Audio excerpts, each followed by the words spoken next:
अन्न जपून वापरा, पाहिजे तितकं शिजवा आणि खा. वाया जाईल इतकं अन्न बनवू नका आणि फेकू तर अजिबात नका, कारण हेच अन्न भविष्यात मिळणंही किती अवघड होणार आहे याची कल्पना हा पूर्ण व्हिडिओ पाहिल्यावर तुम्हाला येईलच.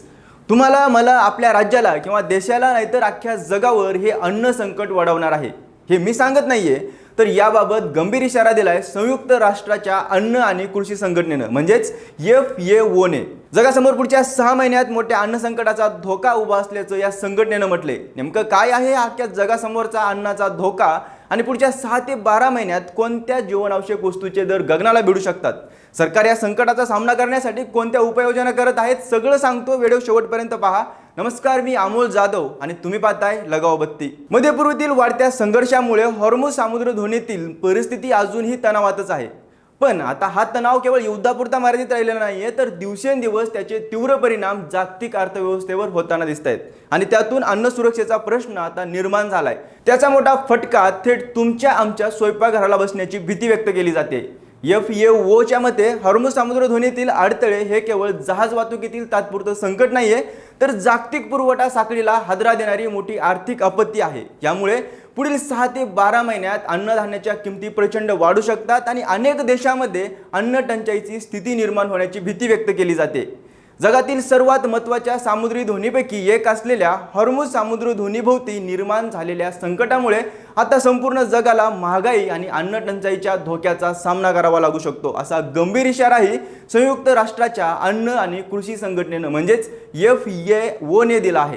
FAOचे मुख्य अर्थतज्ञ मॅक्सिमो टॅरेरो यांनी स्पष्ट शब्दात सांगितलं आहे की हॉर्मुझ सामुद्रधुनीतील अडथळे हे फक्त जहाज वाहतुकीतील तात्पुरते संकट नाहीये, तर ही एक सिस्टमॅटिक ॲग्रोफूड शॉक परिस्थिती आहे जी पुढील 6 ते 12 महिन्यात जागतिक अन्न संकटात रूपांतरित होऊ शकते. त्यांच्या मते विविध देशातील सरकार, आंतरराष्ट्रीय वित्तीय संस्था, खाजगी क्षेत्र आणि संयुक्त राष्ट्रांच्या विविध संस्था यांनी तातडीने एकत्रितपणे येत उपाययोजना केल्या नाहीत तर सर्वाधिक फटका गरीब देश, लहान शेतकरी आणि आर्थिकदृष्ट्या दुर्बल कुटुंबांना बसणार आहे. हॉर्मुझ सामुद्रधुनीला जागतिक व्यापारात अत्यंत महत्त्वाचं स्थान आहे. जगातील मोठ्या प्रमाणात कच्चं तेल, नैसर्गिक वायू, खतं आणि कृषी उत्पादनासाठी लागणाऱ्या कच्च्या मालाची वाहतूक या मार्गाने केली जाते.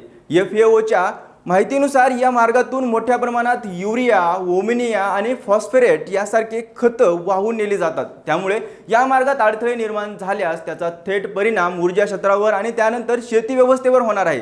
सध्या मध्य पूर्वेतील संघर्षामुळे आधीच तेलाच्या किमतीमध्ये मोठी वाढ होते. पेट्रोल आणि डिझेल महागल्यामुळे वाहतूक खर्च वाढतोय. त्याचा परिणाम खतं, बियाणं आणि शेतीसाठी लागणाऱ्या इतर संसाधनाच्या किमतीवर होतोय.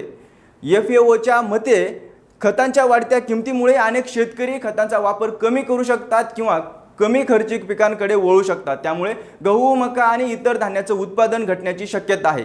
उत्पादन घटलं तर पुरवठा कमी होईल आणि पुरवठा कमी झाला की अन्नधान्याच्या किमती गगनाला भिडतील. याच पार्श्वभूमीवर FAO ने पुढील 6 ते 12 महिन्यात खाद्यतेल, गहू, मका, तांदूळ आणि मांस यासारख्या जीवनावश्यक वस्तूच्या किमतीमध्ये मोठी वाढ होण्याचा अंदाज व्यक्त केला आहे. विशेषतः खाद्यतेलाच्या किमतीमध्ये सर्वाधिक वाढ होण्याची शक्यता वर्तवली जात आहे, कारण वाढत्या तेल दरामुळे जैव इंधनासाठी वापरल्या जाणाऱ्या पाम तेल, सोयाबीन तेल आणि सूर्यफूल तेलाची मागणी झपाट्याने वाढत आहे. एप्रिल महिन्यात FAOच्या व्हेजिटेबल ऑइल प्राइस इंडेक्समध्ये जवळपास 5.9% वाढ नोंदवण्यात आली आहे.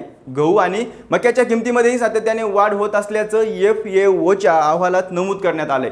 खताच्या किमती वाढल्यामुळे गव्हाच्या लागवडीवर परिणाम होतोय. त्यातच अमेरिका, ऑस्ट्रेलिया आणि ब्राझील सारख्या महत्त्वाच्या कृषी उत्पादक देशांमध्ये प्रतिकूल हवामान आणि दुष्काळजन्य परिस्थितीमुळे उत्पादनावर विपरीत परिणाम झाला आहे. त्यामुळे जागतिक बाजारात पुरवठा कमी होण्याची शक्यता वाढली आहे. यासोबतच मांसाहारच्या किमतीमध्येही मोठी वाढ होण्याचा अंदाज व्यक्त करण्यात आला आहे. पशुखाद्य महागल्यामुळे आणि पशुधनाची उपलब्धता कमी झाल्यामुळे उत्पादन खर्च वाढत आहे. परिणामी जागतिक बाजारात चिकन, मटनचे दर देखील वाढताना दिसत आहेत. एप्रिल महिन्यात FAOच्या मीट प्राइस इंडेक्स नव्या उच्चांकावर पोहोचल्याचंही अहवालात नमूद करण्यात आलं आहे. याशिवाय एल निनो हवामान परिणामामुळे परिस्थिती आणखी गंभीर होऊ शकते असा इशाराही FAO ने दिला आहे.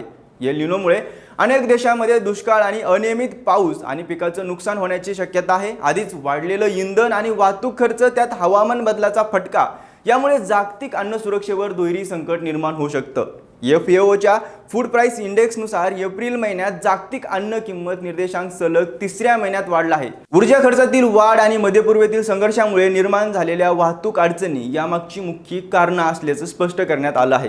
जागतिक अन्न किंमत निर्देशांक 130.7 पॉइंट्सवर पोहोचला असून तो गेल्या 3 वर्षातील उच्चांक मानला जात आहे। मात्र या गंभीर परिस्थितीत भारत सरकारही सतर्क झालं असून जागतिक घडामोडीवर बारकाईने लक्ष ठेवलं जात आहे। मध्य पूर्वेतील संघर्षामुळे अन्नधान्य, इंधन आणि खताच्या पुरवठ्यावर परिणाम होऊ नये तसेच सर्वसामान्यांच्या खिशाला मोठी झळ बसू नये यासाठी केंद्र सरकारनं अनेक महत्त्वाच्या उपाययोजना सुरू केल्या आहेत। सर्वात आधी खताच्या बाबतीत सरकारनं मोठी तयारी केली आहे। हॉर्मुझ सामुद्रधुनीतील तणाव लक्षात घेऊन भारताने रशिया, मोरोक्को आणि सौदी अरेबियासारख्या देशांकडून युरिया, DAP आणि पोटॅशचा मोठा साठा करून ठेवला आहे। त्याचबरोबर खताचे दर वाढले तरी त्याचा भार शेतकऱ्यावर पडू नये म्हणून केंद्र सरकार खत अनुदानात ही वाढ करत आहे। खाद्यतेलाच्या वाढत्या किमती रोखण्यासाठी पाम तेल, सोयाबीन तेल आणि सूर्यफूल तेलाच्या आयातीवरील सीमा शुल्क कमी ठेवण्यात आले।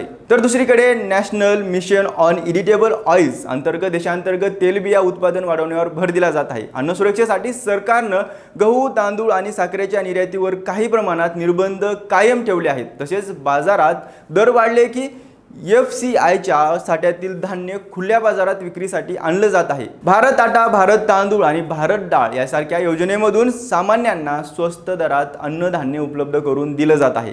इंधन दरवाढीचा फटका कमी करण्यासाठी भारताने रशिया, आफ्रिका आणि अमेरिकेकडून कच्च्या तेलाची आयात वाढवली आहे। त्याबरोबर पेट्रोलियममध्ये इथेनॉल मिश्रण वाढवून कच्च्या तेलावरील अवलंबित्व कमी करण्याचा प्रयत्न सुरू आहे।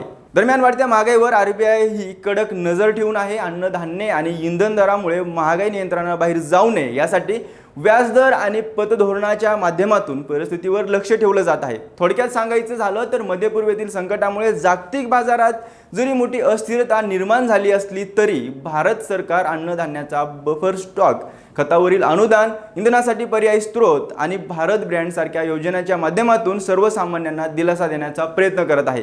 या संकटाचा सामना करण्यासाठी FAOनं काही महत्त्वाच्या उपाययोजनांचाही सल्ला दिला आहे। तज्ज्ञांच्या मते हॉर्मुझ सामुद्रधुनीवरील अवलंबित्व कमी करून पर्यायी समुद्री आणि भूपरिवहन मार्गाचा वापर तातडीने सुरू करणं आवश्यक आहे।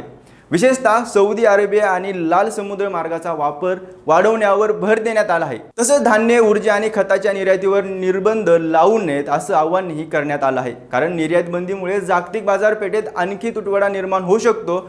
मानवतावादी मदत आणि अन्नपुरवठा सुरळीत राहणं अत्यंत महत्त्वाचं असल्याचं FAOनं स्पष्ट केलं आहे। बाकी या संपूर्ण घडामोडीबद्दल तुम्हाला काय वाटतं ते आम्हाला कमेंट करून नक्की सांगा आणि अशाच नवनवीन अपडेटसाठी लगाव बत्तीला सबस्क्राईब करा।